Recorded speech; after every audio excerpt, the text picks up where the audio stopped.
Hello दोस्तों, UP 2022 का हमने पेपर जो है वो सॉल्व करा दिया है। आप यूट्यूब चैनल पर देख सकते हैं। और इसके बाद में ये 2018-2019 का जो पेपर था ये वो है। तो हमने जो है पूरा 150 का क्वेश्चन का सॉल्व करवाया है, जिसमें जीके के 50 क्वेश्चन हैं, और लॉ के 100 क्वेश्चन हैं। अब चूंकि इसमें जो क्वेश्चन पेपर में इससे पहले 2022 या 2022 से पहले जो पेपर हुए हैं उसमें सभी में पुराने वाले जो कानून थे वो आए हैं, आईपीसी, सीआरपीसी और इंडियन एविडेंस एक्ट। लेकिन नए वाले में चूंकि नए हैं, यानी बीएनएस आपका और बीएनएसएस और बीएसए, तो अब इसमें जो सेक्शन आपके लॉ वाले जो सेक्शन है इसका, उसमें पोर्शन है, उसमें हमने बीएनएस से रिलेटेड सेक्शन को ही इसमें बताया है। जो आईपीसी के सेक्शन, मतलब किसी क्वेश्चन में अगर आईपीसी की सेक्शन से रिलेटेड आंसर है तो उसको हमने बीएनएस से, और सीआरपीसी की सेक्शन को बीएनएसएस से, और इंडियन एविडेंस एक्ट की सेक्शन को बीएसए से कोरिलेट किया है। तो इससे आपको आसानी होगी समझने में। और जो आपने अगर पढ़ लिया है पहले से बीएनएस को या बीएनएसएस को या बीएसए को, तो आपको ये भी याद हो जाएगा, रिवीजन हो जाएगा आपका। तो इसमें टोटल पेपर जो अब तक के 2002 से लेकर और 2022 तक हैं वो टोटल 8 पेपर हैं। और अगर 150 से मल्टीप्लाई किया जाएगा 8 में तो वो 1200 क्वेश्चन, कम से कम वो 1200 क्वेश्चन बनते हैं। अब इनमें से 5 क्वेश्चन आप करंट अफेयर के निकाल दीजिए, तो 5 क्वेश्चन 5 अट्ठे 40, यानी 40 क्वेश्चन आप निकाल देंगे तो 1160 क्वेश्चन आपको जो है वो प्रीवियस ईयर क्वेश्चन मिलेंगे। और 1160 क्वेश्चन में से आपको कहीं ना कहीं आपको काफी क्वेश्चन, मतलब 150 में से कम 15-20 क्वेश्चन से तो ज्यादा ही, या कहो 30 क्वेश्चन तक आपको रिपीटेड भी मिल सकते हैं। तो इसलिए आपको प्रीवियस ईयर के क्वेश्चन पेपर को भी सॉल्व करना है। तो अब चलते हैं, जल्दी से जो तेजी से रिवीजन करेंगे, क्योंकि 150 क्वेश्चन है तो टाइम भी जो वो लग सकता है। तो स्टार्ट करते हैं। पहले जीके के 50 क्वेश्चन। पहला क्वेश्चन है 1977 में चेचक का अंतिम प्राकृतिक रोगी जो वो किस देश में प्रतिवेदित, यानी रिपोर्ट किया गया था, किस देश में प्रतिवेदित किया गया था? तो ये सोमालिया में किया गया था। ये करंट का नहीं है, ये 1977 का पूछ रहा है। अंतरिक्ष से देखने पर पृथ्वी कैसी दिखाई पड़ती है? तो ये नीली दिखाई देती है।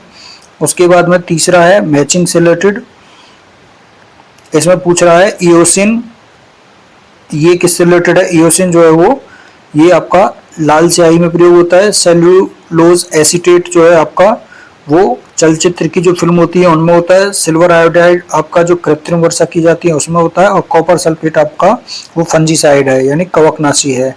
तो इस तरह से आपका ये ऑप्शन हो गया 4, 3, 2, 1। उसके बाद जो नेक्स्ट क्वेश्चन है वो है इंद्रधनुष के जो छोर वाले जो होते हैं वो उनके जो रंग होते हैं, कलर जो होते हैं, वर्ड पर बोलते हैं कलर को, कि कलर कौन से होते हैं जो छोर वाले होते हैं? सीमांत, यानी इधर वाला और इधर वाला। तो आपने पढ़ा होगा जो विबग्योर होता है, VIBGYOR, तो इस तरह से ये कलर होते हैं। तो यहाँ पे कौन कौन से हो गए आपके? एक रेड हो गया और इधर वॉयलेट यानी बैंगनी हो गया। तो ये हो गया। उसके बाद में नेक्स्ट है कौन सा मैचिंग जो है वो नहीं है? तो ये आपका क्वेश्चन करंट अफेयर का हो गया, तो इसको छोड़ देते हैं। उसके बाद में नेक्स्ट क्वेश्चन आपका 6 भी आपका करंट अफेयर का है, तो इसको भी छोड़ देते हैं। 7 भी आपका करंट अफेयर का है, और 8 क्वेश्चन भी आपका करंट अफेयर का है। उसके बाद में 9 क्वेश्चन ये भी आपका करंट अफेयर का है। अब 10 क्वेश्चन आता है कॉन्स्टिट्यूशन का, कि संविधान के आर्टिकल 108 इसके द्वारा लोकसभा और राज्यसभा की संयुक्त बैठक जो है, जॉइंट सिटिंग का जो अनुमोदन किया गया है, तो ये बात इसकी सही है। और दूसरा है कि लोकसभा राज्यसभा की प्रथम संयुक्त बैठक 1961 में की गई थी, तो ये भी सही है। तो इस तरह से इसका आंसर हो गया सी। उसके बाद में 11 नंबर क्वेश्चन है कौन सा मैचिंग सही है? तो इसमें से जो पार्ट 8 है वो आपका सही है, संघ राज्य क्षेत्र जो यूटी से रिलेटेड है। और बाकी आपको भाग 2 जो है वो इधर नागरिकता से संबंधित है, यहाँ मौलिक अधिकार से संबंधित है, और यहाँ पे इसका ये 4 आएगा डीपीएसपी से। तो ये है। उसके बाद में जो 12वां क्वेश्चन ये करंट अफेयर का आ गया। फिर 13वां क्वेश्चन है पूरा। तो ये पूरा की जो है PURA इसकी फुल फॉर्म से रिलेटेड ये क्वेश्चन है कि योजना से कि पूरा जो है उस पूरा मॉडल के संदर्भ में कौन सा सही है। तो यह विकास का गांधीवादी दृष्टिकोण है, तो ये बात गलत है। 5 फरवरी 2004 को डॉक्टर APJ अब्दुल कलाम के द्वारा इसकी जो है घोषणा की गई थी। तो ये भी जो है ये जो विकल्प है ये सही है। तो इस तरह से आपका केवल इसमें सेकंड सही है। उसके बाद में जो नेक्स्ट क्वेश्चन है आपका वो है मैचिंग से रिलेटेड। जो टुंड्रा है ये वन है वनस्पति। तो टुंड्रा वनस्पति जो है वो कहाँ पे पाई जाती है आपका रेनडियर में। और सवाना आपकी जेब्रा पश्चिमी ऑस्ट्रेलिया में जो है आपकी मतलब यहाँ रहने वाले जो है वो जीव हैं ये कि टुंड्रा प्रदेशों में जो क्षेत्र हैं जो है उनमें कौन पाया जाता है। तो रेनडियर पाया जाता है। सवाना क्षेत्र में जो है आपके जेब्रा, पश्चिमी ऑस्ट्रेलिया में आपके जो है वो कंगारू, और अंटार्कटिका तट जो है वहाँ पे पेंगुइन पाए जाते हैं। तो इस तरह से आपका आंसर हो गया 4, 3, 1, 2। उसके बाद जो नेक्स्ट क्वेश्चन है वो क्या कहता है, ओजोन छिद्र केवल अंटार्कटिक के ऊपर है। तो ये बात कथन सही है। कारण ओजोन परत वायुमंडल के समताप मंडल के निचले भाग में है। तो ये बात भी सही है, लेकिन ये कारण जो है इसका नहीं बन रहा है। दोनों में बस ये है कि ये निचले भाग में है, ये वहाँ है। तो इससे जो है रीजन नहीं बन रहा है सही। तो ये आपका ऑप्शन हो गया बी। नेक्स्ट है आपका 2016 की जनगणना के अनुसार जो है किस राज्य में जनसंख्या घनत्व सबसे कम था। तो इसमें आपका आंसर आएगा अरुणाचल प्रदेश, 17 व्यक्ति पर प्रति वर्ग किलोमीटर। उसके बाद में पूछ रहा है किस दशक में किस डिकेड में भारत के कुल नगरीय जनसंख्या जो अर्बन पॉपुलेशन है उसकी वृद्धि दर कुल ग्रामीण जनसंख्या की वृद्धि दर से अधिक रही थी। तो ये बहुत डीप क्वेश्चन, बहुत टिपिकल क्वेश्चन बन रहा है। तो इतना कैलकुलेशन आपको जो पॉपुलेशन से रिलेटेड क्वेश्चन है उसको भी आपको सही से पढ़ना है। उसके बाद में जो नेक्स्ट है कि कौन सा मैचिंग नहीं है। तो ये बुक्स वगैरह हैं कि कौन सी किसकी मैचिंग जो वो नहीं है। तो डिक्लाइन ऑफ द वेस्ट जो ये कार्ल मार्क्स की जो है वो नहीं है। उसके बाद नेक्स्ट है कौन सा स्तूप स्थापत्य का अंग नहीं है। तो ये आपका जंगा। तो जंगा इसका आंसर है। उसके बाद में विजयनगर साम्राज्य के शासक जो कृष्णदेव राय थे उनका संबंध किस वंश से है। तो ये आपका तुलुक वंश। निम्न में से कौन सा सही है। 21वां क्वेश्चन, अकबर ने हिंदुओं पर लगी जजिया मार्च 1565 में लगाया था यहाँ पे। तो ये जो है वो गलत है, 1565 नहीं है, 1564 है। तो ये आपका गलत है पहला वाला। उसके बाद में जो दूसरा है कि अकबर ने हिंदुओं पर लगे जजिया मार्च 1564 में लगाया था। तो यहाँ पे ये वाला स्टेटमेंट आपका सही है। तो ये हो गया आपका विकल्प बी। उसके बाद में नेक्स्ट है 22 कह रहा है थॉट्स ऑन पाकिस्तान पुस्तक के राइटर जो है वो कौन है। तो ये है आपका थॉट्स ऑन पाकिस्तान के BR अम्बेडकर। फिर संधि है, इनका क्रम पूछा है। इलाहाबाद की संधि, अमृतसर की संधि, सालबाई की संधि, मंगलोर की संधि। तो जो इलाहाबाद की संधि है वो है आपकी 1765 में जो शाह आलम द्वितीय और ब्रिटिश कंपनी के बीच हुई थी। फिर अमृतसर की संधि है आपका 1809 में जो कि ब्रिटिश कंपनी और रणजीत सिंह के बीच में हुई थी। उसके बाद में सालबाई की संधि 1782 में हुई थी। ये आंग्ल मराठा के बीच में हुई थी। उसके बाद में मंगलोर की संधि 1784 1784 ये आंग्ल मैसूर युद्ध की समाप्ति के लिए हुई थी। मतलब चारों संधि युद्ध की समाप्ति से संबंधित है। तो ये इस तरह से इनका क्रम बैठता है। तो ये बैठेगा 1 3 4 2। तो ये आपका सी ऑप्शन इसमें सही है। उसके बाद में 24 कौन 1940 में व्यक्तिगत सत्याग्रह के दूसरे सत्याग्रही थी। तो दूसरे पूछ रहा है तो जवाहरलाल नेहरू, और पहले वाले कौन थे, विनोबा भावे। उसके बाद में ये कालक्रमानुसार इनको व्यवस्थित करना है विद्रोह को। मोपला विद्रोह, तेभागा, बारदोली सत्याग्रह और चंपारण। तो मोपला आपका हो गया 1921 का, तेभागा हो गया 1946-47 का, उसके बाद में बारदोली हो गया आपका 1928 का, और चंपारण हो गया आपका 1917। तो इस तरह से ये आंसर हो गया आपका 4-1-3-2, 4-1-3-2। उसके बाद में नेक्स्ट क्वेश्चन है आपका 26, पाचन तंत्र में भोजन की गति अनैच्छिक होती है। तो इसमें से जो है ये पूछ रहा है कि कौन सा सही है, ये पूछ रहा है। तो पाचन तंत्र में भोजन की गति अनैच्छिक होती है, ये सही है। उसके बाद में हृदय स्पंदन का नियंत्रण हमारी इच्छा के अधीन होता है, तो ये बात गलत है, ये ऑटोनोमस सिस्टम के द्वारा होता है, इच्छा के अधीन नहीं होता है। मस्तिष्क का बायां भाग जो वो लैंग्वेज भाषा से संबंधित है, ये सही है। मस्तिष्क का दायां भाग संगीत के रसास्वादन से संबंधित है, ये भी सही है। तो 1, 3, 4 इसमें सही हो गए 26 में, 1, 3, 4। उसके बाद में पूछ रहा है कि कौन सा मैचिंग नहीं है, यानी यहाँ पे ये पूछ रहा है कि पेप्सिन क्या है, एंजाइम, तो ये बात सही है। बायोटिन क्या है, बायोटिन विटामिन है, बायोटिन यानी B7। और जो RNA है वो क्या है आपका, पॉलीमर है, एक न्यूक्लियोटाइड्स का पॉलीमर होता है RNA। लेकिन जो कोलेस्ट्रॉल है ये लिपिड होता है, फैट होता है, तो इस तरह से ये हार्मोन नहीं है, तो ये वाला इसका मैचिंग जो वो नहीं है। उसके बाद में पूछ रहा है नेक्स्ट 28, कौन सा स्वच्छ और हरित ईंधन है। तो स्वच्छ और हरित ईंधन इनमें से कौन सा है, तो वो हो गया आपके CNG है और जैव ईंधन यानी बायोडीजल, यानी केवल 3 और 4 इसमें सही है। जो बायोडीजल होता है आपका, जो जैव ईंधन जो है आपका वो कौन सा होता है, एक तो इथेनॉल जो होते हैं और जो बायोडीजल होते हैं। उसके बाद में नेक्स्ट क्वेश्चन है आपका 60 वाट के 2 बल्ब और 40 वाट के 2 पंखों को प्रतिदिन 6 घंटे ऑन रखा जाता है। यदि विद्युत शुल्क ₹5 प्रति यूनिट हो तो 30 दिन का विद्युत जो बिल है, इलेक्ट्रिसिटी बिल, वो कितना होगा।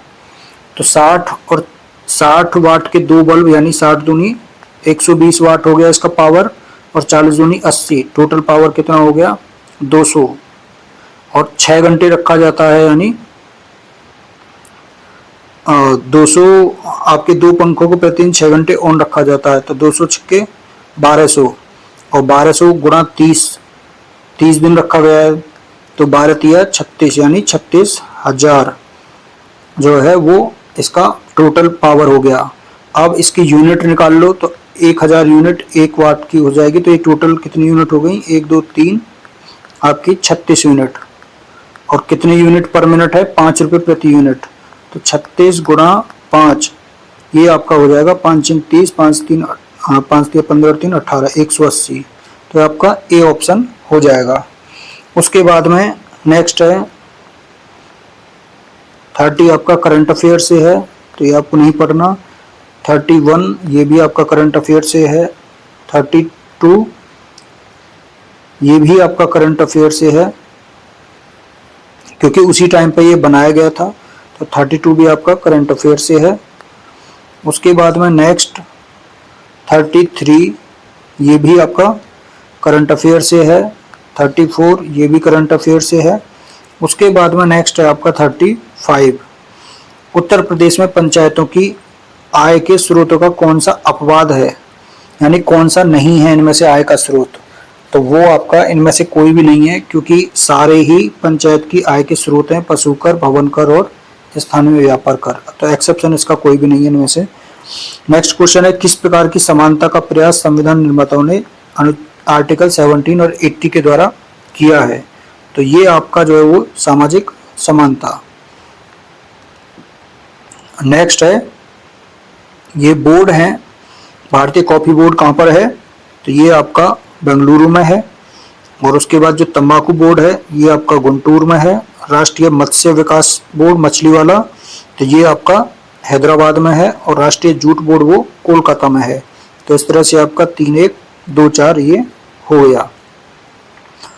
उसके बाद में जो नेक्स्ट है आपका 38 नंबर, वो है कि कौन सा वीजा यूएस कंपनियों में विदेशी नागरिकों के द्वारा विनियोग को प्रेरित करने के लिए उद्देश्य से लाया गया। वैसे ये करंट का क्वेश्चन है 2019 के उस टाइम पे। तो ये EB5 जो है वीजा था। अब कौन सा मैचिंग नहीं है, देश और उनकी राजधानी पूछा है। तो ये इसमें से जो मैचिंग नहीं है वो है स्लोवेनिया वडरूज, क्योंकि जो वडरूज है वो राजधानी है लिंकेस्टीन।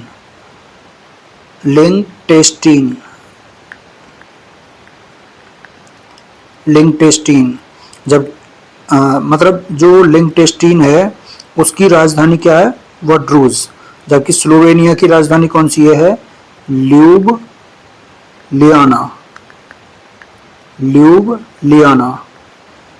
तो बहुत टिपिकल ये पूछा है यहाँ से राजधानी का वो। बाकी ऑस्ट्रेलिया की ये सब आसान है, ऑस्ट्रिया मतलब ऑस्ट्रेलिया नहीं, ऑस्ट्रिया की वियना, स्लोवाकिया की ब्रातिस्लावा और क्रोएशिया की जग्रेब। तो ये सही है बाकी। उसके बाद में 40 नंबर क्वेश्चन है कि कौन सा तट मच्छर तट नाम से जाना जाता है। तो जो कैरिबियन सागर से लगा हुआ होंडुरास और निकारागुआ का जो तटीय क्षेत्र है वो आपका मच्छर तट के नाम से जाना जाता है। नेक्स्ट 2011 की जनगणना के अनुसार भारत का जो लिंग अनुपात है, सेक्स रेशो है, वो क्या है 940, यानी 940 महिलाएं 1000 पुरुषों पर। उसके बाद नेक्स्ट क्वेश्चन है आपका 42, कौन सा मैचिंग नहीं है। तो यहाँ पे जनसंख्या घनत्व जो वो 2011 के अनुसार दिया हुआ है, तो इसमें मैचिंग कौन सा नहीं है, केरल वाला 760, चूंकि ये 860 है यहाँ पे। बाकी इसका मैचिंग सही है। उसके बाद में कौन सा फिर यहाँ पे पूछा है मैचिंग नहीं है। तो यहाँ पे आपको जो नागार्जुन पहाड़ी हैं वो आपकी पश्चिम बंगाल में नहीं है, वो कहाँ पर है, आंध्र प्रदेश में, आंध्र प्रदेश। उसके बाद में नेक्स्ट है आपका 44, कौन सा शासक मौर्य वंश से संबंधित नहीं है। तो ये आपका जो है वो हो गया बिंबिसार। तो बिंबिसार किस वंश से है, हर्यक वंश से, हर्यक वंश से। बाकी चंद्रगुप्त मौर्य ने मौर्य वंश की स्थापना की थी, वैदिक अंतिम शासक था और अशोक इस वंश का सबसे महान शासक था। उसके बाद में बादशाहनामा के लेखक जो हैं वो कौन है, तो अब्दुल हमीद लाहौरी। महारानी एलिजाबेथ ने जो ईस्ट इंडिया कंपनी थी उसको पूर्व के देशों में व्यापार करने के लिए राजकीय अध्यादेश कब जारी किया। तो जो चार्टर होता है या महाघोषणा पत्र जो होता है वो जारी किया था 31 दिसंबर 1600 को। उसके बाद में 47 क्वेश्चन मैचिंग से रिलेटेड है कि कौन सा जो क्षेत्र वो किस से संबंधित है। तो जो गायकवाड़ थे वो आपके बड़ौदा से संबंधित थे, और जो होलकर थे वो आपके इंदौर से थे, और जो सिंधिया थे वो आपके ग्वालियर से थे, और भोसले आपके नागपुर से। तो इस तरह इसका आंसर हो गया 3 4 1 2। उसके बाद में नेक्स्ट है 48, वॉयकॉम सत्याग्रह के संदर्भ में कौन सा सही है। तो इसमें पूछा है, तो ये त्रावणकोर में शुरू हुआ था, ये गलत है। मतलब ये त्रावणकोर में शुरू हुआ था, ये बात सही है। त्रावणकोर कहाँ पर है, केरल में, और ये केरल में नमक्कर के खिलाफ था, तो ये गलत है, ये सही है। तो इसका ऑप्शन हो गया ये, नमक्कर के खिलाफ नहीं था, ये जो मंदिरों में प्रवेश से संबंधित जो जातिगत भेदभाव होता है उसके खिलाफ था। उसके बाद में जो नेक्स्ट है 48 के बाद 49, ये भी मैचिंग से पूछ रहा है, कौन सा मैचिंग नहीं है। तो यहाँ पे जो सूरत की मैचिंग नहीं है पूछ रहा है, तो जो बेसीन या बसीन कहते हैं इसको, इसकी संधि 1803 नहीं है यहाँ पे, वो 1802 है। बाकी इसके मैचिंग है। उसके बाद में बुक है ए history of the Arya Samaj, इस पुस्तक के लेखक कौन है, तो वो हैं लाला लाजपत राय। तो इस तरह से आपके 50 क्वेश्चन कंप्लीट होते हैं। अब आपके हैं जीके के क्वेश्चन, उसके लॉ के क्वेश्चन। तो अब लॉ के क्वेश्चन पढ़ते हैं।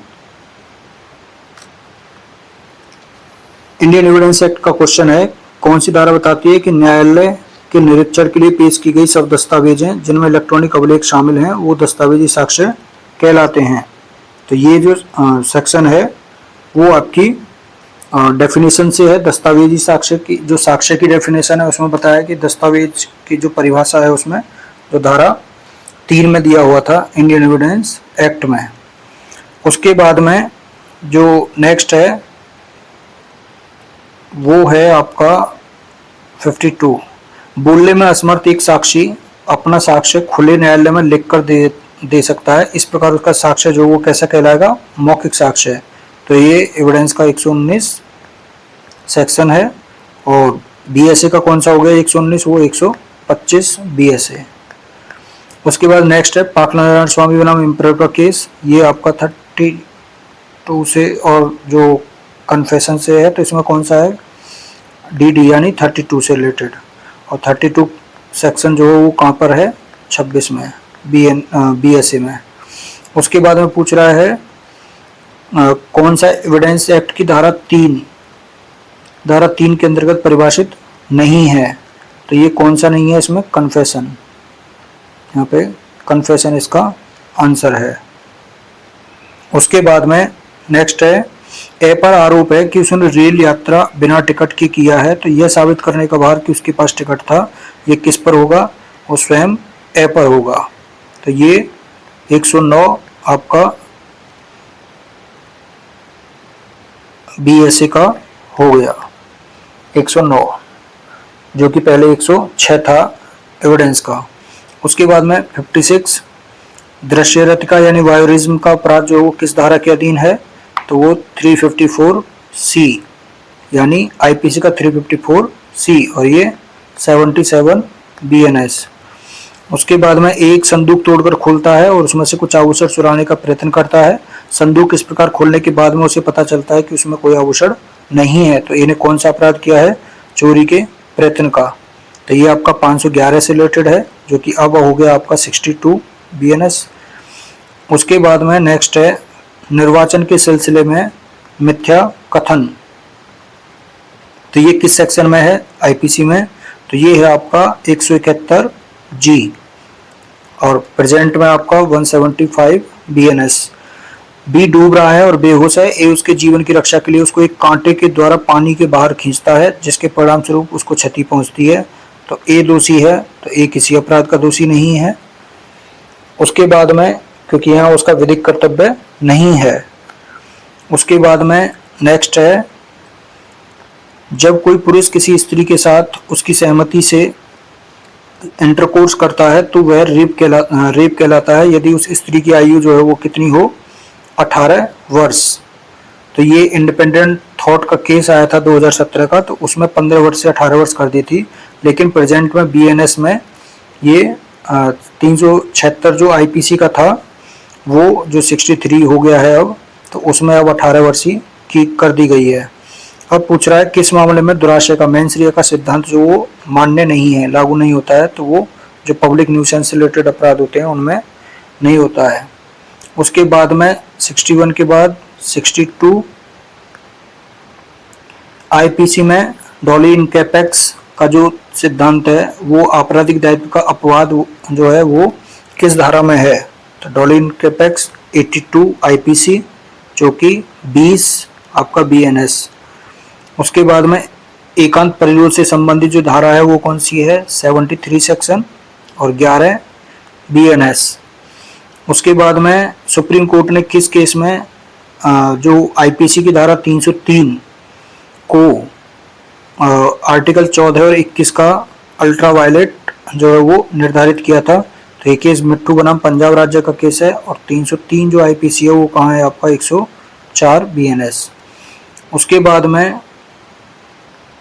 एक पुलिस अधिकारी एच को उत्प्रेरित करने के लिए यातना देता है ताकि वह स्वीकार कर ले कि उसने अपराध किया है। तो एक किस धारा के अंतर्गत अपराध का दोषी है, तो ये आपका 330 आईपीसी जो कि प्रेजेंट में 120 का क्लॉज 1 बीएनएस का। उसके बाद में पूछ रहा है कि कौन सा मैचिंग नहीं है।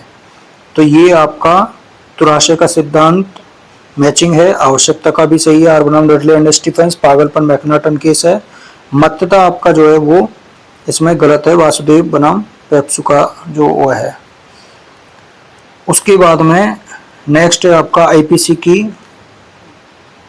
किस धारा के अंतर्गत लोक मार्ग पर तेज गति से और लापरवाही से वाहन चलाना, तो 279 जो सेक्शन आईपीसी का है उसमें ये उसका ये आंसर है। उसके बाद जो बीएनएस है वो उसमें 281 सेक्शन।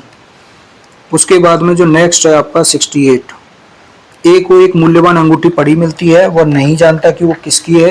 ए उसके स्वामी को खोज निकालने का प्रयत्न किए बिना उसे तुरंत बेच देता है, तो उसने कौन सा अपराध किया है, तो उसने संपत्ति का बेईमानी से दुर्विनियोग, मिस एप्रोप्रिएशन किया है, डिसऑनेस्टली प्रॉपर्टी का।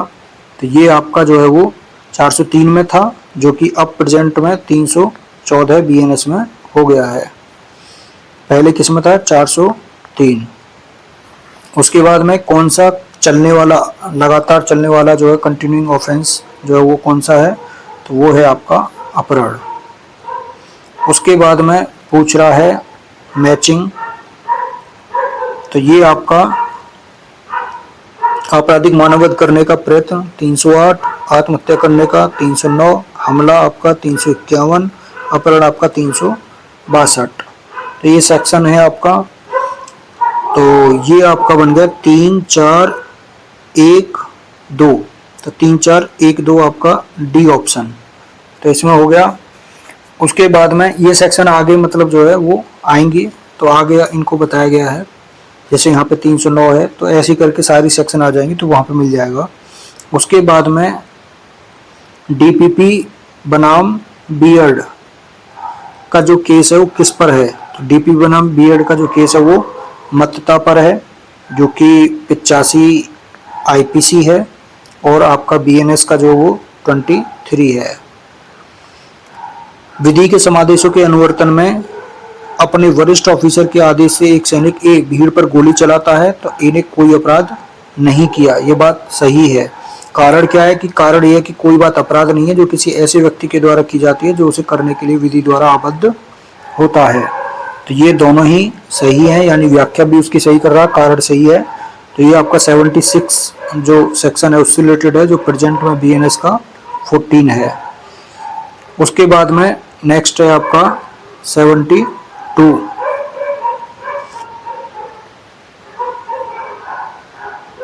ये 72 था। नेक्स्ट है आपका 73। यदि कठोर कारावास की अवधि 6 माह से अधिक ना हो तो एकांत परिरोध की अधिकतम अवधि कितनी होती है, तो 1 माह, यानी 6 माह का जो कारावास है तो 1 माह, 1 वर्ष तक का कारावास है तो 2 माह, और 1 वर्ष से अगर अधिक है तो आपका जो है वो कितना रहेगा, 3 माह एकांत कारावास, सॉलिटरी कन्फाइनमेंट। तो ये आपका सेक्शन हो गया 73। और 73 आईपीसी 73 आपका जो है ये आपका बीएनएस में 11 नंबर जो सेक्शन है। उसके बाद में नेक्स्ट है पुलिस एक्ट से रिलेटेड, कि पुलिस एक्ट की धारा 1861 में से किस धारा को जो वो निश्चित कर दिया गया, रिपील कर दिया गया है, तो वो धारा 11 है। 5-6 धाराएं हैं, उनको आपको याद रखना है, पूछी जाती हैं कौन सी धाराएं हटा दी गई हैं पुलिस एक्ट में से। उसके बाद में नेक्स्ट है पुलिस एक्ट की धारा 7 के अंतर्गत में पुलिस महानिरीक्षक जो आईजी है उसकी संवैधानिक शक्ति जो वो किसके अधीन है, तो वो आर्टिकल 311 आपका जो है। उसके बाद में नेक्स्ट है पुलिस एक्ट में जो है पुलिस अधिकारी जो है वो विहित कर्तव्यों से इतर किसी अन्य सेवा में तब तक सम्मिलित नहीं हो सकता जब तक कि उसकी निम्न के द्वारा लिखित रूप में परमिशन ना मिल गई हो। तो किसकी परमिशन नहीं मिलती, जो आईजी की यानी पुलिस महानिरीक्षक की। उसके बाद में नेक्स्ट है पुलिस एक्ट की किस धारा के अंतर्गत में किसी विक्षुब्ध यानी डिस्टर्ब एरिया में जो है जिले में किसी अतिरिक्त पुलिस बल की तैनाती करने की शक्ति जो वो राज्य सरकार को प्राप्त है, तो वो किस सेक्शन में प्राप्त है, धारा 15 पुलिस एक्ट का। पुलिस रेगुलेशन के अंतर्गत में कौन सा मैचिंग नहीं है, तो ये चैप्टर हैं आपके। तो मैचिंग कौन सा नहीं है, वो इन्वेस्टिगेशन का जो चैप्टर 10 दे रखा है, जबकि इसका इन्वेस्टिगेशन का चैप्टर नंबर 11 है। चूंकि जो 10 नंबर चैप्टर है वो पुलिस थाने में जो दी गई रिपोर्ट है उनके बारे में प्रावधान करता है। बाकी मैचिंग है सशस्त्र पुलिस 6 में है, घुड़सवार पुलिस 8 में, ग्रामीण पुलिस जो वो 9 में है। उसके बाद में पुलिस रेगुलेशन का पैरा नंबर 170, इसके अनुसार लोक अभियोजक मालखाने का जो निरीक्षण करता है वो 1 माह में 1 बार करता है। उसके बाद में 80 नंबर क्वेश्चन है, पुलिस रेगुलेशन का निम्न में से कौन सा प्रावधान है जो गिरोह पंजी यानी गैंग रजिस्टर से संबंधित है? तो वो है पैरा 253 यानी 253। उसके बाद में नेक्स्ट है मैचिंग। सीआरपीसी की धाराएं हैं, जो 272 है आपका वो न्यायालय की भाषा से संबंधित है, लैंग्वेज ऑफ द कोर्ट, और 2D में कंप्लेंट की परिभाषा दी हुई है, और 321 जो है उसमें अभियोजन वापस लेना होता है, और 257 में आपका परिवाद वापस लेना होता है। तो जो 272 है वो प्रेजेंट में 307 BNSS है, और 2D आपका जो कंप्लेंट की परिभाषा थी वो है 2H में, और जो 321 है जो अभियोजन वापस लेना है वो अब हो गई है 360, और 257 जो परिवाद वापस लेना है वो 280 BNSS। तो इस तरह से हमने देखा, इसका आंसर हो गया 2 1 4 3, 2 1 4 3। उसके बाद नेक्स्ट है कि किस केस में सुप्रीम कोर्ट ने कहा कि सीआरपीसी की धारा 125 के अंतर्गत में जो मैरिड डॉटर होती है वो जिसके पास स्वयं के पर्याप्त और स्वतंत्र साधन है वो अपने माता पिता का मेंटेनेंस करने के लिए जिम्मेदार है। तो ये विजय मनोहर अरबट बनाम काशीराम राजाराम का केस है। तो ये आपका 125 सीआरपीसी से रिलेटेड है, जो कि अब 144 है BNSS का। उसके बाद में नेक्स्ट है 83, आईपीसी की कौन सी सेक्शन के अधीन किया गया अपराध सीआरपीसी की धारा 320 के अंतर्गत कंपाउंडेबल नहीं है? तो जो 390 आईपीसी है लूट का वो कंपाउंडेबल नहीं है। अब 320 जो है सीआरपीसी का वो अब BNSS में हो गया 359, और जो 390 है वो कितना हो गया आईपीसी का 309 का क्लॉज 1। 323 जो आईपीसी का है वो आपका 117, ये आपका हो गया है 117 क्लॉज 1, और 298 जो है वो हो गया है आईपीसी का 302, और 427 ये हो गया 324 क्लॉज 4, ये रजिस्ट्री से रिलेटेड है 427। उसके बाद में नेक्स्ट क्वेश्चन है आपका कि किस अमेंडमेंट के द्वारा उत्तर प्रदेश में सीआरपीसी की धारा 438 के प्रावधानों को पुनः लागू किया गया है? तो ये आपका 2018 का जो अधिनियम है उसके द्वारा इसको लागू किया गया है 438 के उपबंध को। 2018 नहीं है, ये 2013 है, इसके द्वारा इनके उपबंध को दोबारा से लागू किया गया है। उसके बाद में नेक्स्ट है आपका 85 कहता है जो आईपीसी की धारा 376 DA है उसके अंतर्गत अपराध के संबंध में इन्वेस्टिगेशन पुलिस थाने के भारसत्ता अधिकारी द्वारा दर्ज सूचना की तारीख से कितने टाइम में पूरा किया जाएगा? तो ये आपका 2 माह के भीतर पूरा किया जाएगा। 376 DA जो है वो सेक्शन 70 जो है वो आपका BNS का है। उसके बाद में पूछ रहा है कि सीआरपीसी की किस धारा में जो है पीड़ित प्रतिकर योजना को शामिल किया गया था? तो ये आपका 357A सेक्शन है, जो कि प्रेजेंट में 396 BNSS है, और उसके बाद 291A जो है सीआरपीसी का वो है 327, और 311A जो है वो प्रेजेंट में है 349 BNSS, और 436A जो है वो आपका 479। तो इस तरह से हमने देखा। उसके बाद जो नेक्स्ट है आपका कौन सी सेक्शन सीआरपीसी की धारा 164 के अंतर्गत में अभियुक्त की संस्वीकृति यानी कन्फेशन या अन्य कथन को दर्ज करने में हुई दोष या अनियमितताओं के समाधान के लिए अविकल्पित है? तो ये आपका 463 है, कन्फेशन में जो अनियमितता होती है उससे रिलेटेड, जो कि BNSS का 509 है, और 281 जो CRPC है वो 316 BNSS है, और 461 CRPC वो 507 यानी 507 BNSS है। नेक्स्ट है कि कोई ऐसा व्यक्ति जो मामले के तथ्यों और परिस्थितियों से परिचित हो, उसकी हाजिरी की अपेक्षा करने की पुलिस अधिकारी की शक्ति जो वो किस सेक्शन में है, तो वो आपका 160 क्लॉज 1 इसमें है, जो कि प्रेजेंट में 179 यानी 179 BNSS है। उसके बाद में नेक्स्ट है आपका कारावास का अधिकतम दंडादेश जो संक्षिप्त विचारण में दिया जा सकता है, तो ये आपका कितना है 3 माह। संक्षिप्त विचारण कौन सा, यानी 260 से 265 CRPC चैप्टर 21 में जो था, और अब कौन सा हो गया वो 283 से लेकर 288 तक, और चैप्टर नंबर 22। तो ये चैप्टर नंबर 21 और ये चैप्टर नंबर 22, ये इस तरह से हो गया। उसके बाद में यहाँ पे आता है आपका नेक्स्ट क्वेश्चन, सत्र न्यायालय की स्थापना किसके द्वारा की जाती है, तो वो राज्य सरकार के द्वारा। ये आपका जो 9 था CRPC में वो कौन सा हो गया 8। नेक्स्ट क्वेश्चन है, पुलिस रिपोर्ट से भिन्न आधार पर संस्थित मामलों के विषय में आरोप चार्ज किस धारा में फ्रेम किए जाते हैं, तो जो ट्रायल है पुलिस रिपोर्ट से भिन्न आधार पर संस्थित मामलों के संबंध में विचारण, तो उसमें जो ट्रायल है वो आपका जो है वो 244 सेक्शन जो है वो उसमें है, जो कि BNSS में कितनी है अब 267, और 240 कितनी हो गई आपकी 263, और 246 ये आपकी हो गई 269, और 248 हो गई 271। तो इस तरह से हमने पढ़ लिया 91। अब 92 क्वेश्चन,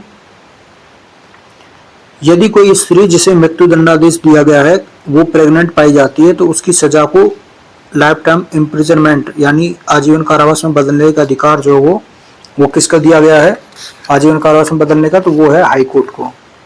और ये सेक्शन आपकी जो 416 है CRPC की उसमें है, और BNSS का आपका जो है वो 456 है BNSS का।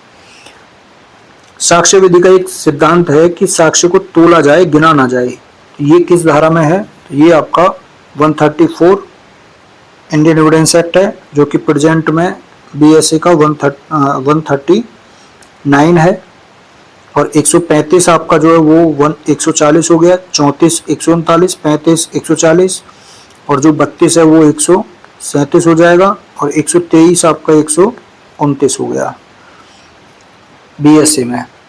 उसके बाद में नेक्स्ट है BSA की धारा 2 जो है किस एक्ट के द्वारा रिपील्ड की गई, तो ये आपका जो 1938 है अधिनियम उसके द्वारा ये रिपील्ड की गई। उसके बाद में जो नेक्स्ट है वो है मैचिंग से रिलेटेड 95 एविडेंस का। ये है आपका तथ्य जो विवादक तथ्य की तैयारी को जो है दर्शाते हैं, तो तैयारी को आपका जो है वो MPC 8 में है, MPC जो कि MPC धारा 8 में।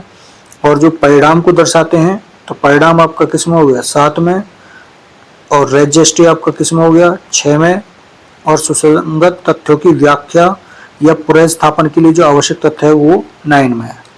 तो ये इस तरह से हैं। और 6, 7, 8, 9 अब ये 2 सेक्शन कम कर दो इसमें से 4, 5, 6, 7, तो इस तरह से ये कम हो गए, क्योंकि जो उसमें 3 और 4 जो सेक्शन है डेफिनेशन के, 3 और 4 में जो डेफिनेशन दी हुई है उसको BSA में सेक्शन 2 में ही मर्ज कर दिया गया है, तो 2 सेक्शन कम हो गए यहाँ से। अब उसके बाद में नेक्स्ट है कब्जा स्वामित्व का प्रथम दृष्टया साक्ष्य है, तो ये आपका सेक्शन कौन सा है, ये है आपका सेक्शन 96 का 110 में ये दिया हुआ है, यहाँ पे ऑप्शन नंबर B 110।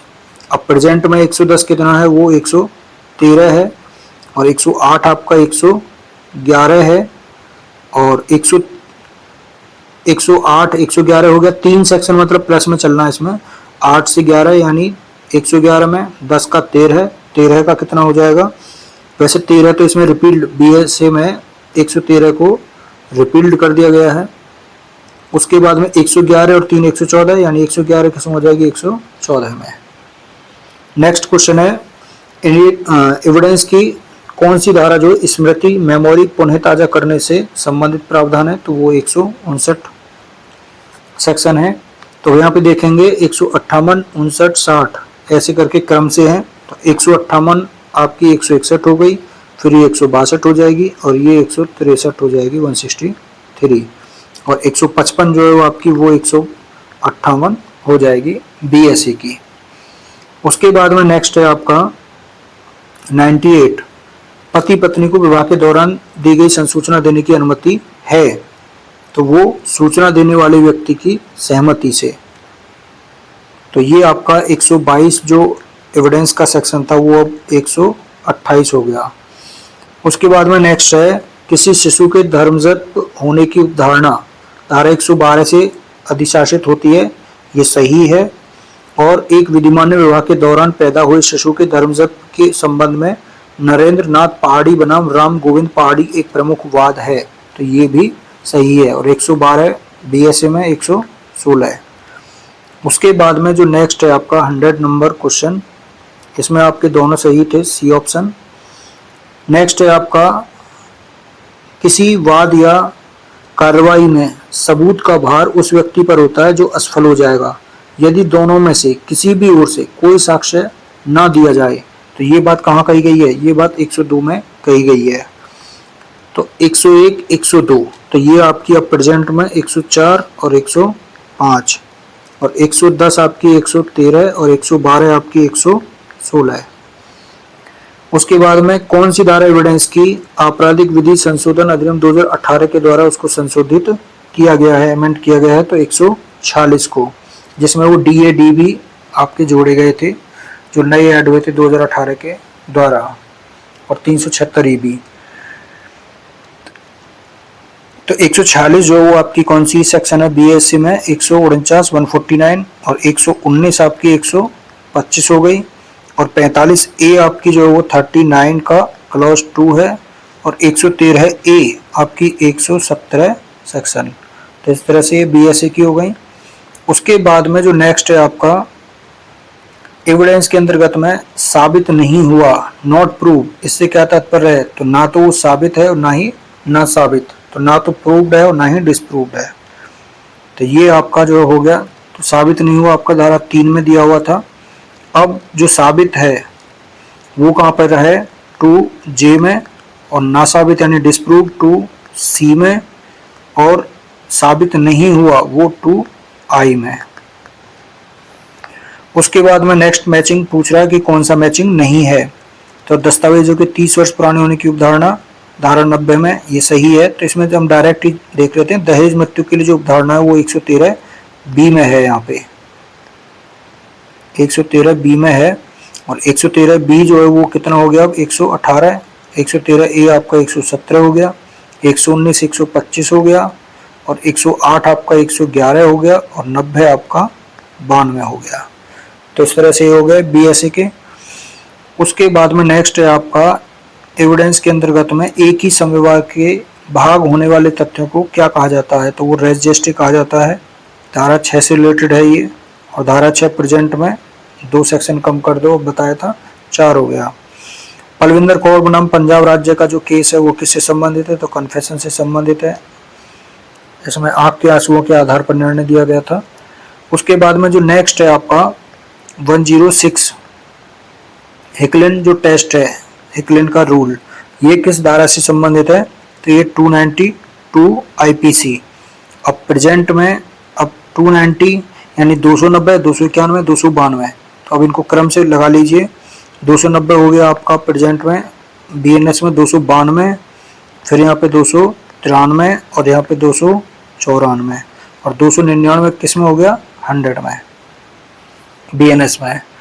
उसके बाद में रेप की जो विक्टिम होती है उसकी पहचान का प्रकटीकरण डिस्क्लोज जो है वो किस में पनिशेबल है, तो ये आपका 228A IPC।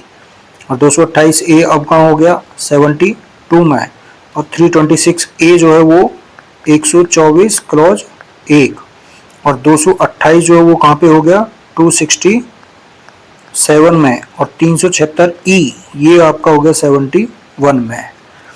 उसके बाद में जो नेक्स्ट है 108 नंबर क्वेश्चन, सुप्रीम कोर्ट ने नानकचंद बनाम पंजाब राज्य में आईपीसी को अधोलिखित किन धाराओं के मध्य अंतर की व्याख्या की। तो नानकचंद जो वो 34 और 149 में अंतर से संबंधित है, और 34 आपका अब कौन सा हो गया है धारा 3 का एक्सप्लेनेशन नंबर 5, और 149 आपका कौन सा हो गया 190 है, इससे रिलेटेड है। उसके बाद 378 चोरी का जो है वो 303 क्लॉज 1 हो गया, और 383 एक्सटॉर्शन 308 क्लॉज 1 हो गया, 361 आपका 137 का बी, और 362 आपका 138 सेक्शन। ऐसे ही 350 आपका जो है वो हो गया 129, और 380 जो है वो आपका हो गया 305। उसके बाद में नेक्स्ट क्वेश्चन है आपका आपराधिक विधि संशोधन नियम 2018 कब लागू हुआ था। तो ये 21 अप्रैल 2018 से लागू हुआ था। उसके बाद आईपीसी का ड्राफ्ट तैयार किया गया था, तो ये प्रथम विधि आयोग के द्वारा, जिसके अध्यक्ष वो मैकाले थे। उसके बाद में कौन सा मैचिंग नहीं है, तो इसमें आपका जो लूट है वो 389 नहीं है, वो 390 में है आईपीसी में। तो ये हमने देख भी लिए हैं, वैसे अभी रिपीटिशन में आ रहे हैं कई सेक्शन। 383 आपका 308 ऊपर देखा था अभी, 308 का क्लॉज 1, 391 डकैती आपका 310 क्लॉज 1, लूट आपका 390, तो यानी बीएनएस का 309 क्लॉज 1, और चोरी आपका जो है वो 378 में है। तो अब बीएनएस में कौन सी सेक्शन में 303 क्लॉज 1। उसके बाद में नेक्स्ट है ए ने जेड की भूमि पर एक वृक्ष उसकी अनुमति के बिना काट डाला और जेड की जानकारी के बिना उसे उठा ले गया, तो ये क्या होगा चोरी 378 अभी पढ़ा है हमने। 303 क्लॉज 1 यहाँ पे पढ़ा है, एक्सटॉर्शन भी पढ़ लिया, तो ये सब पढ़ लिए हैं। बेईमानी से संपत्ति का दुर्विनियोग 403 में जो था वो 314 में हो गया है। आपराधिक अत्याचार जो 441 में है वो आपका यहाँ पे कौन सा सेक्शन हो गया 329 क्लॉज 1। तो इस तरह से हो गए। मूल्यवान वस्तुओं की पेटी को ले जाता एक बैल ए को मिलता है, वह उस बैल को इसलिए एक विशेष दिशा में हाँकता है कि वह मूल्यवान वस्तुएं बेईमानी से ले सके। तो ए ने कौन सा अपराध किया है, तो ए ने यहाँ पे चोरी की है, तो ए ने यहाँ पे चोरी का अपराध किया है। तो चोरी हमने पढ़ ही लिया 378 जो कि 303 क्लॉज 1 में था। आईपीसी में डकैती के लिए तैयारी करना ये 399 है, जो कि बीएनएस का आपका 310 का क्लॉज 4 है, और 395 जो दंड है डकैती के लिए वो 310 क्लॉज 2, और 393 आपका लूट का जो प्रयत्न है वो 309 क्लॉज 5 है, और आपका जो 396 है हत्या सहित डकैती वो 310 क्लॉज 3 है। उसके बाद में जो नेक्स्ट है आपका मैचिंग से रिलेटेड है कि ये केस जो है वो किस सेक्शन से है। तो वारिंद्र कुमार घोष का जो केस है वो 34 यानी जो कॉमन इंटेंशन है। केएम नानावटी का जो केस है वो धारा 300 से संबंधित है, जो एक्सेप्शन फर्स्ट है इसका। मिट्टू बनाम पंजाब राज्य 303 अनकॉन्स्टिट्यूशनल, और आर बनाम गोविंद का जो केस है वो आपका 299 और 300 में जो अंतर है उससे रिलेटेड है। तो 2 4 1 3, तो 2 4 1 3 इसमें आपका पहला वाला हो गया। 300 सेक्शन आपको पता ही है 101 में पहुंच गया है, और 34 आपका बताया था एक्सप्लेनेशन जो है वो 3 का क्लॉज मतलब धारा 3 का एक्सप्लेनेशन नंबर 5, और 303 जो सेक्शन है आपकी 104। उसके बाद में जो नेक्स्ट है आपका वो है कौन सी धारा भीख मांगने के प्रयोजन के लिए माइनर का एब्डक्शन और उसका किडनैपिंग या विकलांगीकरण, उसको विकलांग कर देना, उसको वर्णित किया गया है।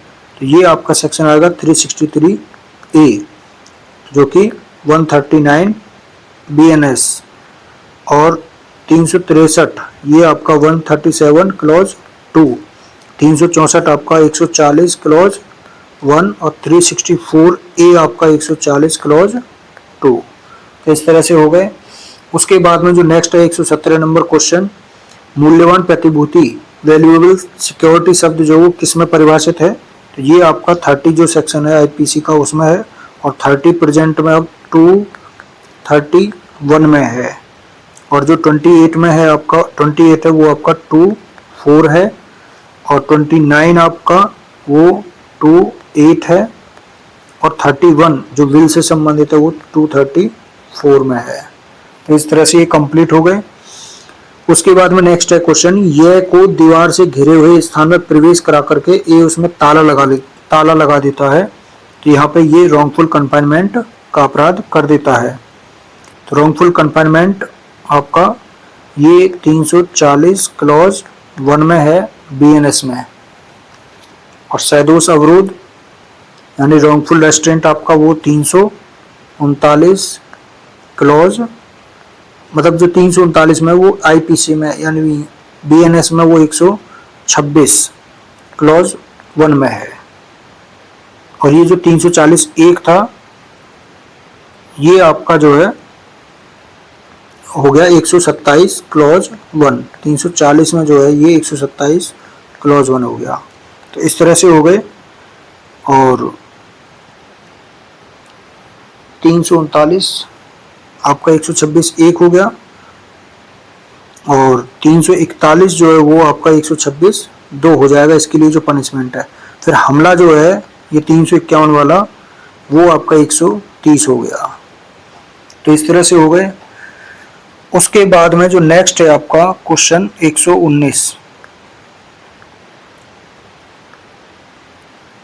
मैचिंग से रिलेटेड है कि धारा 81 ये जो है ये किससे संबंधित है? आवश्यकता का जो बचाव है उससे संबंधित है। 84 आपका जो है वो विकृतचित्तता से संबंधित है। 86 आपका जो है वो मत्यता से संबंधित है, अनसाउंडनेस से, और 95 हल्का हानि पहुंचाने का कार्य है। तो ये आपका हो गया 3 1 4 2। उसके बाद में जो नेक्स्ट है आपका वो है 5 या उससे अधिक। यहाँ आप जो है जो ये सेक्शन है आप BNS में देखेंगे, जो आईपीसी का 76 से 106 है वो 14 से 44 है। तो आप इस तरह से यहाँ से आप निकाल सकते हो। अगर 76 में 5 जोड़ते हैं तो 81 आता है, तो 14 में 5 जोड़ेंगे तो यहाँ से 19 में आपका जो है वो 81 हो जाएगा। तो ऐसे आप कैलकुलेशन लगा सकते हो किसी भी सेक्शन के लिए। तो आपको कोई भी अगर यहाँ पे 95 को भी अगर देखना है तो 76 में आप कितना जोड़ेंगे? 19, तो 19 जोड़ेंगे तो 95 आ जाएगा। तो ऐसे ही 14 में 19 जोड़ेंगे तो आपका जो है वो 33 आ जाएगा 95 के लिए। तो आप ऐसे कैलकुलेट करके निकाल सकते हैं। उसके बाद में नेक्स्ट है 120 क्वेश्चन, 5 या उससे अधिक सदस्यों के जमाव द्वारा किसी सामान्य उद्देश्य को अग्रसर करने में की गई हिंसा का प्रयोग गठित करेगा। तो ये जो है हिंसा जब हो जाती है उसमें तो ये आपका अपराध बन जाता है बलवा का। बलवा जो कि आपका 146 में हो गया तो अब वो 191 में हो गया, और दंगा आपका जो 159 194 में हो गया, क्लॉज 1 में है दोनों। और हमला आपको यहाँ पे पहले बताया था 130 में हो गया, और विधि विरुद्ध जमाव जो 149 में है वो आपका 190 हो गया BNS के। उसके बाद में ए अंशतः यह को भोजन देने का अवैध रूप से लोप करके और अंशतः यह को पीट कर सासा यह की मृत्यु कारित करता है। तो ए ने कौन सा अपराध किया है? तो ए ने जो वो हत्या करने का प्रयत्न का अपराध किया है यहाँ पर। तो ये आपका जो है वो 36 जो सेक्शन है आईपीसी का उससे है, और 6 में 1 आप प्लस कर दो तो धारा 3 का एक्सप्लेनेशन नंबर 7 जो वो इससे रिलेटेड है। तो 34 से लेकर 38 तक के जो प्रोविजन है इसमें आप एक इधर इकाई का जो अंक होता है यूनिट जो होती है इसमें उसमें 1 प्लस कर दो तो एक्सप्लेनेशन नंबर इसका मैच हो जाएगा। उसके बाद में महबूब शाह बनाम किंग एम्परर का वाद है, वो किससे रिलेटेड है, तो वो आपका जो है वो सामान्य आशय जो है यानी कॉमन इंटेंशन जो उससे रिलेटेड है। उसके बाद में नेक्स्ट है आपका पुलिस एक्ट से रिलेटेड। पुलिस एक्ट की कौन सी सेक्शन पुलिस अधिकारियों के कर्तव्यों के बारे में प्रावधान करती है, तो वो धारा 23 है। पुलिस एक्ट की कौन सी धारा पुलिस को सार्वजनिक सभाओं और जुलूसों को विनियमित करने और उसके लिए लाइसेंस देने की पावर प्रदान करती है, तो ये आपका धारा 23। पुलिस एक्ट की धारा 7 में पुलिस अधिकारियों की वार्षिक वेतन वृद्धि या पदोन्नति को रोकने की सजा जो कब प्रभावी हुई, तो 1 अप्रैल 1944 से। तो ये थोड़ा डीप क्वेश्चन है। उसके बाद में पुलिस महानिरीक्षक निम्न में से किसकी सहमति से रेलवे के आसपास अतिरिक्त पुलिस की नियुक्ति कर सकता है, तो वो स्टेट गवर्नमेंट की परमिशन से। उसके बाद में उत्तर प्रदेश पुलिस रेगुलेशन का कौन सा चैप्टर फरार अपराधियों से संबंधित है, तो 215 से 222 तक है ये, और ये है चैप्टर नंबर 29। पुलिस रेगुलेशन का कौन सा पैरा शव परीक्षण और उसकी प्रक्रिया से संबंधित है, तो ये आपका जो पैरा है वो है आपका 139, शव परीक्षण और उसकी प्रक्रिया। उसके बाद में जो नेक्स्ट है आपका पुलिस एक्ट की कौन सी धारा में सामान्य डायरी से संबंधित प्रावधान है, सामान्य डायरी से आपका सेक्शन 44। जन्म और मरण की रिपोर्ट देने के प्रयोजन से ग्राम चौकीदार को अपने पुलिस थाने पर नियत दिनांक को अनिवार्य रूप से हाजिर होना चाहिए, 130। कितनी बार, तो वो महीने में 2 बार। लोक अभियोजक जो निरीक्षण करता है मालखाने का वो महीने में 1 बार है। उसके बाद में कौन सी धारा किसी पुरुष पुलिस अधिकारी को महिला की गिरफ्तारी के समय उसके शरीर को छूने से प्रतिबंधित करती है, तो 46(1) का जो परंतुक है वो है। उसके बाद में कौन सा मैचिंग नहीं है ये पूछा है यहाँ पर सीआरपीसी से रिलेटेड, तो यहाँ पे आपका जो मैचिंग नहीं है उसमें देखिए मजिस्ट्रेट द्वारा जो गिरफ्तारी है वो सेक्शन 44 में है, तो यहाँ पे आपका जो है वो 44 जो सेक्शन है वो प्रेजेंट में बीएनएसएस में वो 41 है, और 154 वो आपका 173 यानी 173 हो गया। 41 आपका जो है वो 35 हो गया, और 211 जो सेक्शन है आपका वो 234 हो गया। उसके बाद में जो नेक्स्ट है वो है आपका कौन सा केस सीआरपीसी की धारा 144 से संबंधित है, तो ये कर्नाटक राज्य बनाम प्रवीण तोगड़िया का केस है, और धारा 144 आपकी बीएनएसएस की 163।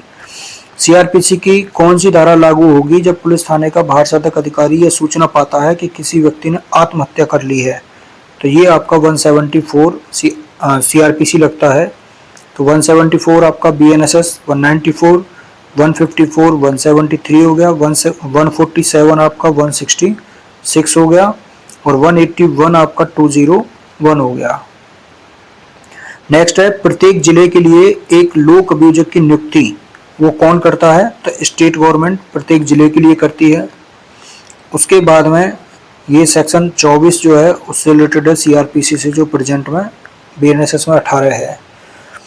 नेक्स्ट है दोहरे परिसंकट के विरुद्ध संरक्षण जो है वो सीआरपीसी की किस धारा में है, तो वो आपका जो धारा 300 है उसमें है, और धारा 300 आपकी 337 सेक्शन है। 308 सीआरपीसी आपकी 345, 337 ये 308 आपकी 345 हो गई, और 302 सेक्शन जो आपकी वो 339 हो गई, और 304 आपकी 341 हो गई। उसके बाद नेक्स्ट क्वेश्चन है आपका सीआरपीसी की कौन सी धारा संज्ञान शब्द को परिभाषित करती है, तो संज्ञान शब्द को परिभाषित नहीं किया गया है। ये संज्ञान और संज्ञेय इसमें फर्क होता है। एक है संज्ञेय जो कॉग्निजिबल है, संज्ञेय अपराध, तो संज्ञेय अपराध की परिभाषा जो वो दी गई है, संज्ञान की कॉग्निजेंस की परिभाषा जो है वो नहीं दी गई है। तो वो हो गया आपका 200 सेक्शन आपकी 223 हो गई, और 190 सेक्शन आपकी 210 हो गई बीएनएसएस में। एफआईआर के संबंध में क्या सही है, तो FIR के बारे में क्या सही है कह रहा है, तो ये सारे ही सही हैं। मौखिक लिखित हो सकती है, हस्ताक्षरित होगी जो देता है उसे, और थाने के भाषातक अधिकारी को दी जाती है। 139 आपका CRPC में दंडादेशों को स्थगित या माफ करने की शक्ति जो वो किसके पास में है, तो वो समुचित सरकार के पास में है। CRPC 432 में ये प्रावधान था, जो कि प्रेजेंट में BNSS में 473 है। उसके बाद CRPC की कौन सी धारा न्यायालय निर्णय सुनाए जाने से पूर्व किसी समय किसी भी आरोप में परिवर्तन या परिवर्धन कर सकता है, तो 140 का जो आंसर है वो 216 है। अब ये 14, 15, 16, 17 चारों सेक्शन लगातार हैं, तो 14 आपकी 237 हो गई, तो 15 238 हो जाएगी, 16 239 हो जाएगी और 17 240 हो जाएगी। तो इस तरह से आपके हो गए 141 सेक्शन। क्वेश्चन जो है वो क्या कहता है, CRPC की जो धारा 133 है यानी प्रेजेंट में 152, तो CRPC की धारा 133 के अंतर्गत न्यूसेंस को हटाने के लिए कौन सक्षम अधिकारी है, तो वो DM। उसके बाद में नेक्स्ट है 142, तो 142 क्या है, मैचिंग से रिलेटेड है। यहाँ पे पूछ रहा है कि कौन सा किससे रिलेटेड, तो दोष सिद्धि से जो अपील की जाती है आपकी वो 374 में की जाती है। छोटे मामलों में अपील नहीं होती है तो वो 376 कहती है, और दोष मुक्ति के मामलों में जो अपील होती है वो 378 में है, और दोषी के अपराध स्वीकार कर लेने पर कुछ मामलों में अपील नहीं होती तो वो 375 है। तो इस तरह से आपका ये हो गया 4, 3, 2, 1। और 375 सेक्शन आपकी अब BNS में अगर देखते हैं तो 375 हो गई आपकी 416, और 378 हो गई आपकी 419, 376 हो गई आपकी 417, और 374 जो सेक्शन है आपकी वो हो गई 415। तो इस तरह से एक क्रम से ये सेक्शन हो गई BNSS की। उसके बाद में जो नेक्स्ट है आपका 143 क्वेश्चन, CRPC की धारा 13 है, तो CRPC की धारा 13 यानी 11 BNSS। धारा 13 के अनुसार विशेष न्यायिक मजिस्ट्रेट की नियुक्ति जो वो की जाती है तो 1 वर्ष से अनधिक अवधि के लिए की जाती है। एविडेंस की धारा 61 मतलब BSA की 56, तो एविडेंस की धारा 61 के अनुसार दस्तावेजों की अंतर्वस्तु साबित की जा सकती है, तो वो या तो प्राथमिक साक्ष्य के द्वारा या द्वितीयक साक्ष्य के द्वारा, तो दोनों के द्वारा की जा सकती है। उसके बाद में 145 एविडेंस की कौन सी धारा आपराधिक मामलों से संबंधित नहीं है, तो धारा 23 आपकी आपराधिक मामलों से संबंधित नहीं है, सिविल मामलों से है। और 23 यानी प्रेजेंट में BSA में 21, और 133 जो सह अपराधी है वो 138, 27 जो खोजे तथ्य से संबंधित है वो 23 का क्लॉज 2, और 53 आपका जो है वो दांडिक मामलों में सील से संबंधित, तो 47। उसके बाद में जो नेक्स्ट है आपका क्वेश्चन वो है चरित्र के साक्ष्य में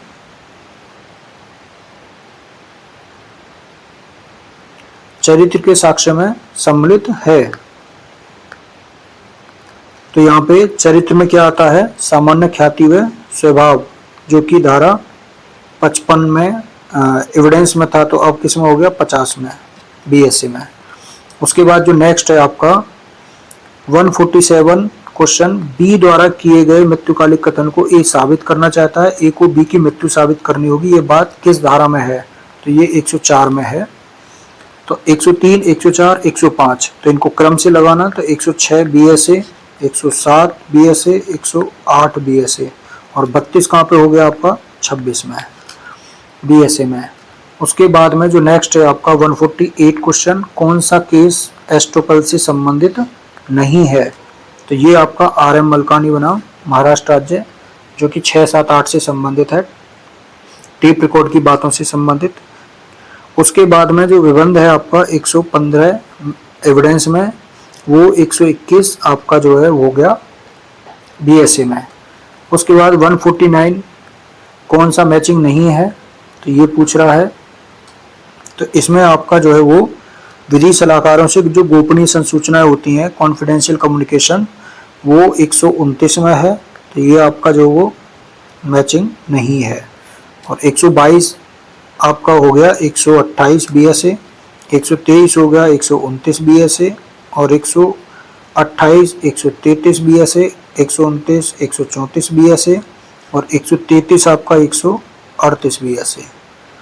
तो इस तरह से हो गया। उसके बाद में लास्ट क्वेश्चन आपका कौन सा प्राथमिक साक्ष्य नहीं है। तो सर्टिफाइड कॉपी जो होती हैं आपकी वो सेकेंडरी एविडेंस होती हैं, जो 63 में बताया गया है द्वितीयक साक्ष्य में सर्टिफाइड कॉपीज को, और द्वितीयक साक्ष्य 58 में है। तो इस तरह से आपने जो है वो देखा कि हमारा जो है वो 150 क्वेश्चन और जो कि BNS से आपको कोलेट करके कराया है। तो आप कमेंट में बता देना कि आपको जो नेक्स्ट वीडियो वो इसी तरह से चाहिए या फिर केवल एविडेंस की सेक्शन को ही पढ़ाया जाए। तो जो भी आपको इसमें अच्छाई या कमी जो भी दिखता है तो आप कमेंट करके बता देना। तो इसी तरह से हम जो प्रीवियस ईयर के क्वेश्चन पेपर है उनको लेकर आएंगे, और बाद में फिर हम जब एग्ज़ाम होगा प्री का उससे 1 महीने पहले मॉक टेस्ट भी जो है वो यूट्यूब पर लेकर आएंगे। कम से कम 10 मॉक टेस्ट आपको जो है यूट्यूब पर फ्री में मिलेंगे।